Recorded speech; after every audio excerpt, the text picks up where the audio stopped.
কখনো এমন হয়েছে ঘুরতে ঘুরতে হঠাৎ বুঝলে তুমি ভারতের একদম শেষ প্রান্তে দাঁড়িয়ে আছো? আজকের গল্পটা ঠিক এমনই একটা অদ্ভুত অভিজ্ঞতা। আমরা আসলে এসেছিলাম নালাগোলা একটা ছোট্ট কাজের জন্য, কিন্তু সেখান থেকে বাইক নিয়ে ঘুরতে ঘুরতে পৌঁছে গেলাম বটতলি নামে একটা গ্রামে। রাস্তা, মানুষ আর সেই বর্ডারের এক অদ্ভুত অনুভূতি। চলো তাহলে শুরু থেকে শুরু করি। বুনিয়াদপুর থেকে যাত্রা শুরু, আর শুরুতেই একটা ছোট্ট সমস্যা, রাস্তা ভুল। একটু ভুল হয়ে গেছে। ভিতরের ওই দিক দিয়ে নালাগোলা যাওয়া যায়, ভিতরে আমরা পার করে গেছি, মাথার মধ্যে খেয়ালই ছিল না। আমার র্যান্ডম ব্লগে তোমাদেরকে স্বাগত জানাই। সামনে এই দিক দিয়ে রাস্তা দিয়ে যেতে হয় নালাগোলা, আমাদের মাথার মধ্যে খেয়াল ছিল না, আমরা সোজা চলে গেছি। তবে যারা যারা এই নালাগোলার রাস্তায় কখনো গিয়েছো তারা কিন্তু জানো এই রাস্তায় গাড়ি বা বাইক চালাতে কতটা দারুণ লাগে। চারপাশের পরিবেশ, ফাঁকা রাস্তা, একদম অন্যরকম একটা অনুভূতি। হ্যাঁ, ওই স্ট্যান্ডের ওখানে দাঁড়াবো।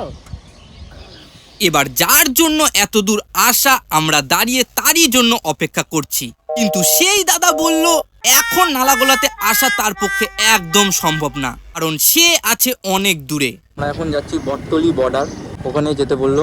রাস্তা তেমন চেনা জানা নেই, শুনে শুনে যেতে হচ্ছে। লোকের মুখে শুনে শুনে আর গুগল ম্যাপের ভরসায় আমরা রওনা দিলাম বটতলির উদ্দেশ্যে। এখান থেকে বটতলি দেখাচ্ছে প্রায় 6 কিলোমিটার, মিনিমাম 15 মিনিটের যাত্রা। সামনে যাচ্ছে ওই দাদার সাথে একটু কাজ হয়ে গেল। হ্যাঁ, সেই দাদাটার সাথেই কাজ ছিল। কাজ ছাড়ার পর ঠিক তখনই দাদা বলল এখান থেকে বর্ডার আর কিছুটা মাত্র দূরে। এত দূর যখন এসে গেছি, আমরাও ভাবলাম চলো এই দাদার সাথে একটু ঘুরেই আসি। তোমরা হয়তো জানো বর্ডারের কাছে একটা নিয়ম আছে, সেখানে ভিডিও করা যায় না। আমিও সেই নিয়ম মেনেই চলেছি। নদীটার পাড়ে বাংলাদেশ। ভিডিও খুব একটা করিনি, যতটা করেছি শুধু তোমাদেরকে একটু দেখানোর জন্য। আর সত্যি বলতে কি, ভিডিও করার থেকে এখানে আমার সব থেকে বেশি ভালো লেগেছে চারপাশের পরিবেশটা, একদম শান্ত গ্রামের সেই সরল অনুভূতি। কিন্তু এবার মেন ব্যাপার, বাড়ি ফেরত যাওয়া। অফরোডিং শুরু হয়ে গেছে আমাদের লাদাখের মতো। তাই ভাবলাম ফেরার রাস্তাটা মেন রাস্তা দিয়ে না গিয়ে গ্রামের ভেতর দিয়ে একটু ঘুরে ঘুরে যাব। রাস্তা আমাদের তেমন চেনা নেই, একটু ম্যাপের সাহায্য নিচ্ছে, আবার যাচ্ছি। রাস্তাগুলো সব আমাদের কাছে নতুন। তাতে দুটো জিনিস হবে, এক, এই অজানা জায়গাটা আমরা একটু হলেও চিনতে পারবো, আর দুই, এই সুন্দর পরিবেশটাকে আরো একটু বেশি উপভোগ করতে পারবো। নালাগোলার যে রাস্তাটা, মেন রাস্তাটা, সেটা আমরা ঘুরে ফেলেছি। শেষমেশ আমরা আবার মেন রাস্তা ধরে ফেলেছি।